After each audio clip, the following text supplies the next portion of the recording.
Right, I think it's question and answer now. Steve, do you want to say anything before you? Now that we've seen the final production. I suppose, in the words of Ernie Wise, what did you think of the film what we made? Who said that? Was that Mr. Fairbairn?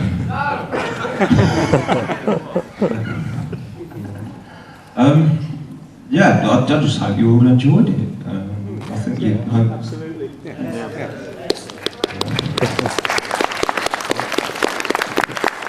Which really fall round. Take about. What was that?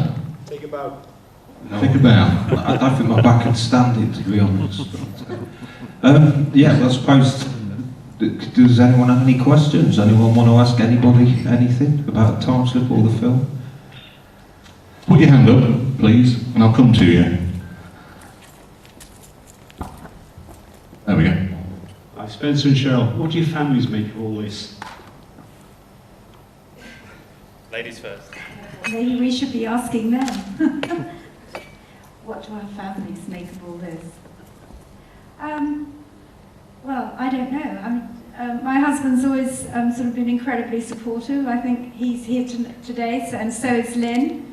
I think they quite enjoy it too. What do you think? Dennis.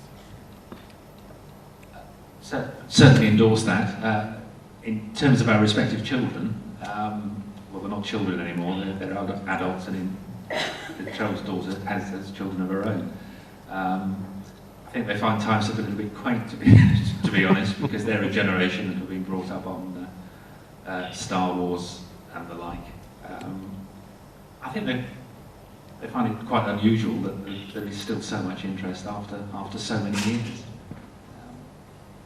They just think, oh well, you know, that's what they were involved in. How very strange. I had the strange experience of sitting with my grandchildren watching it, and they were absolutely riveted to it, which was very pleasing.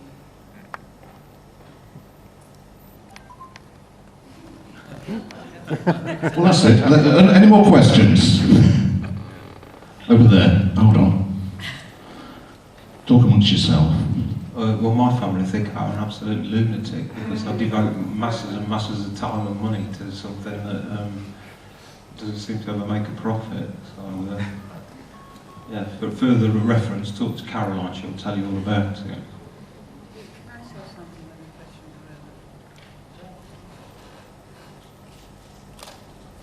around. I'd just like to congratulate the team who made this documentary. They did an extremely professional and excellent job. And I'd also like to say that the person who's really missing from it is Dennis Quillett, who died about a week before we had our first reunion, 5 years ago. He was an enormous presence on the series, and I'm very sad that it was impossible to interview him. So I just wanted to say that.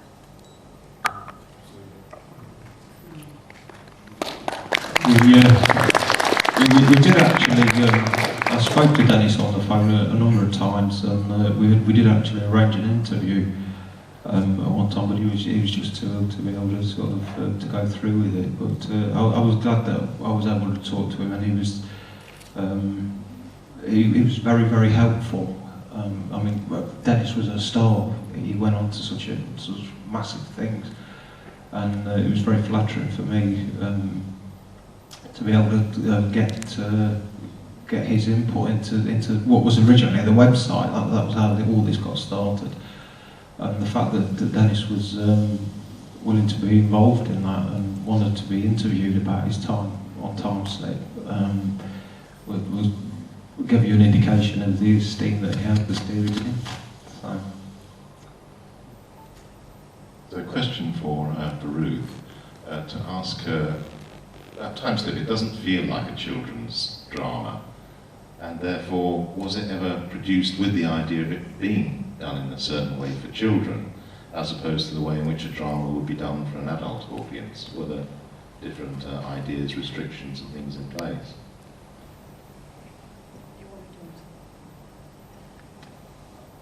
I think that really the fact is that if you've got a good story, the age thing disappears. I mean, the most dramatic example of that is the Pullman trilogy, Northern Lights, which was ostensibly written for children, but of course has become an enormous success in every possible age range.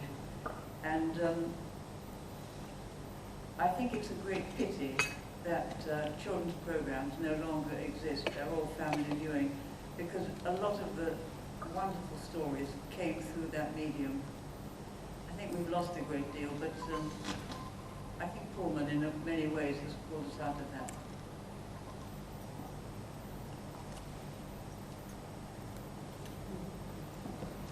Any other questions? Difficult to see a bit because we've got lights, right? Hi, I've just got a question for any of the team really. I was wondering about the actor, John Olkin. Is he still in acting, or is he still around? Or? Actually, I can field that one because we did go looking for John. When we set up the website, it was our intention to track down everyone who'd ever appeared in the series, all picked on it. And we had sort of varying degrees of success. Some people were very easy to find, and others proved more difficult. And we finally tracked John down to a place. Brighton? No, it was. I can't remember where it was now. It was somewhere like Swindon or somewhere like that. And it was the seaside, I'm sure it was. No, he built boats. That was it, yeah. Yeah. So and we did try to get in contact with him because he married Kenny Everett's widow, which sounds like a curious thing that Kenny Everett had a widow, but he did because he was married at one time, and he married Lee Everett and left the business. I don't know why, but he for quite a while he was. In the Sweeney, he was one of Jack Ripken's sidekicks. But he, after that, I don't know. Another question. Is it you? It was just really about whether Cheryl and Spence were actually aware of all the events that were set in the future that have become reality now. Ruth said that she was very interested in the actual time thing, but I was just wondering as children whether they were aware of what they were acting was something that was becoming real, like with the global warming and the cloning, or was it just a sort of adventure for them? Well, I can only speak for me, and I'll just say that being the not so scientific one of the pair of us, I just thought it was a damn good story and had absolutely no idea that it was based on any kind of sort of future facts, even though we were aware that the scripts were based on scientific sort of research and work that people were doing at the time. I was doing a science fiction series as far as I was concerned and never really gave it a lot of thought, but I'm sure Spencer's probably got another answer for that. Sorry to disappoint you. No, I remember John Cooper explaining various aspects, such as cloning, to us for the first time. I remember being vaguely aware of such issues. But there's a bit of a myth that's grown up over these years that Simon and Spencer, as being scientific, we're closely knit. I'm here to scotch that rumour once and for all. It's called acting, I think. I'd just like to say that when we were doing the series, he was actually very interested in all the technology that was going on in that studio and explained to me how things worked. Any other questions? One more over here. I was just getting a drink, I'm parched. Sorry, it's not really a question. All I wanted to say was thanks for the brilliant documentary, because because I've always loved Timeslip and I've tried to explain it to other people, and for now I can show them this documentary and they can get the whole feel, the whole story, without having to sit through the whole thing. And I think once they've watched that, they will want to sit through the whole thing, and I think it was really brilliant, and thanks for making it. Anyway. Thank you. So it's a team effort. The lion's share of the credit belongs to Jeff, because he's the one who slaved over the hot mixing desk and the editing suite into the small hours to do it all. So I'd have to, an extra round of applause for Jeff, I think, because he really did great. Send this along. I hope you can hear me. Is that okay? Is that the right level? I'm not an actor, so I'm not used to these sorts of things. Actually, with the lights in our eyes, it's a bit like these clones where the lights come on and they'll go like this. It's a bit scary. Thank you very much for your comments there. I just wanted to say a little something. I met Steve some years ago at a convention. I think, where was it? Down in Taunton, wasn't it? We got chatting about some things, and I said to him, you know, wouldn't it be great if we did some sort of documentary about Timeslip, about this show, which I'm sure, like many of you, and I know there's some younger people in the audience who didn't grow up with this, but I certainly did. I think I was about 7, 8 years old when it came on. I grew up with this series, and it was very important to me, and it's been very important for me to be able to achieve this documentary. And of course, a lot of people helped on it. I may have done the lion's share of the work, and at the moment I'm having trouble standing upright because of all the hours I've put in over the last 6 or 7 weeks getting this thing edited. But I'd just like to say that we couldn't have achieved anything here. I could have done as many hours as I liked if it wasn't for the people, these 3 people sitting up here at the moment: Spencer, Ruth, Cheryl. I think Ian's out there. Iris I can see as well, and whoever I haven't mentioned, I apologise, but basically we couldn't have made this documentary if it wasn't for the participation of these particular people. They put in their time, their free time. We went round to Ruth's house and did some interviews.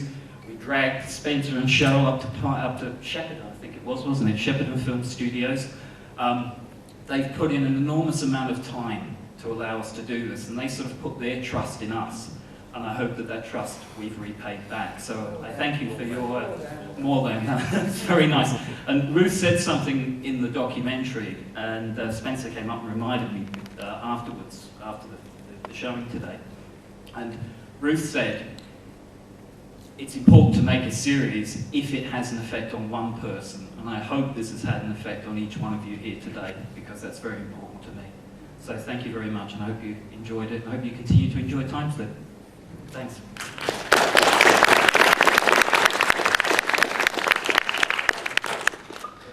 Right, I think Peter had his hand up, yeah, along the front here, Andy. Where? Yeah, hold on.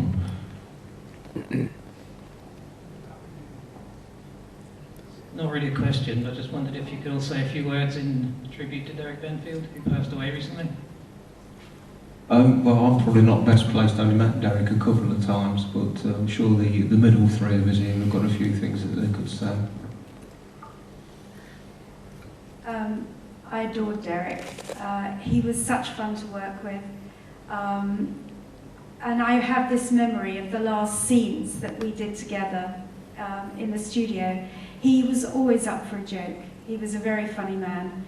And we had this particular scene where I wake up having had a nightmare and the parents come rushing in. And we had to take it several times because the first time he came rushing in and I'm doing my hysterical acting and he puts a cabbage on my lap and just carries on with the scene.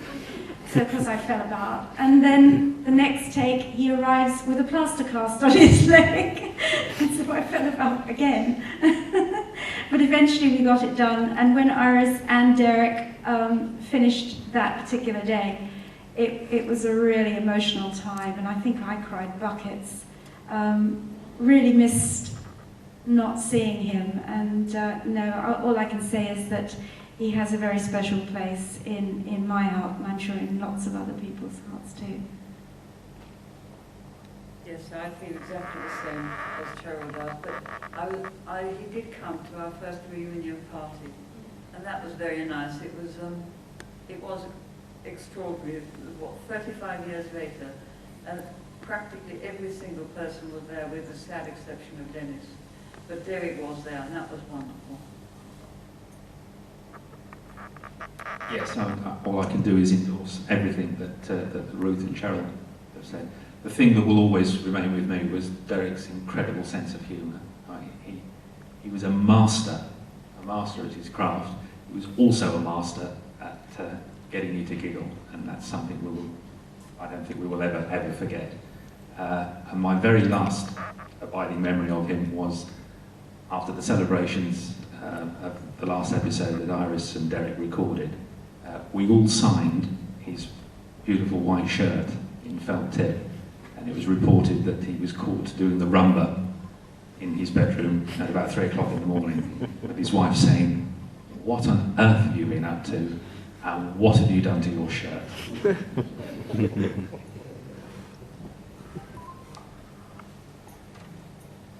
There is one anecdote about Derek. Well, it's not really about Derek. He was kind of the target of it. At the first reunion that we did at Ruth's place, Derek came in the door and Cheryl threw her arms open and shouted, "Daddy!" and rushed over to him.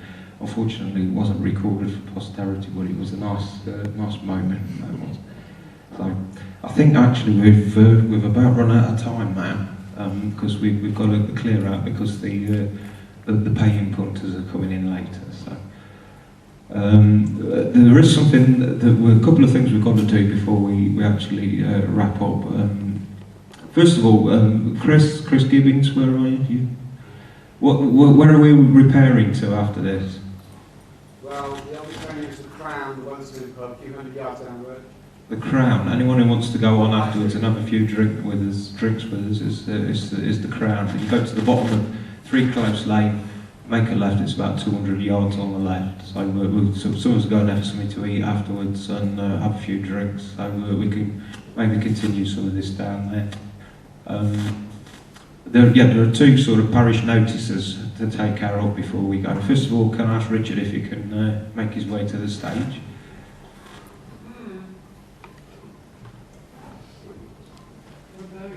We're spending a bit of time with some applause.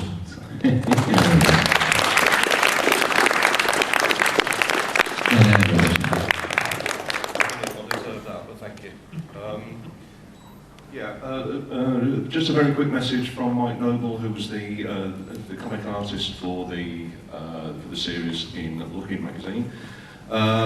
He called the other week saying that he'd only just had to come out of hospital and he's really sorry he couldn't come, but he sends his very best regards to everybody here today, both at the people he already knows and also at the people he doesn't know, and he hopes that everybody has a really good time today.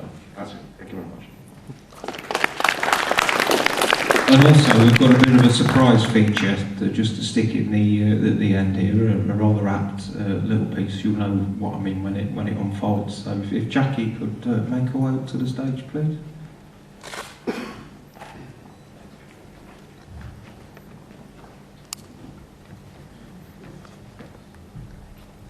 Okay, do you want to say a few words, Jackie?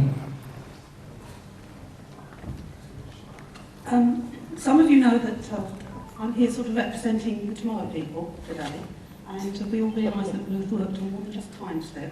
So I mentioned that there was a comment that you made, if it affected somebody's lives, just one person, it was important. Well, through both Timeslip and the Tomorrow people, you affected a lot of people's lives. Last year, on the 35th anniversary, we held a sort of Oscar-style award ceremony, voted for by the fans, and unfortunately you couldn't be there. So I've come here today to present you with your award, as voted by the fans. It's for the best special effects. So as producer, you were sort of overseeing this show, and Tomorrow people, on behalf of all the fans, we'd like to thank you, present you with this.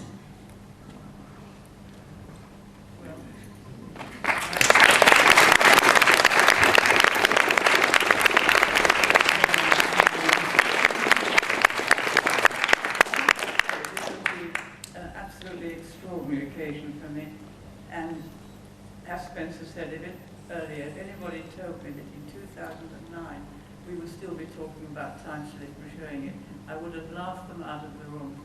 Thank you very, very much, everybody.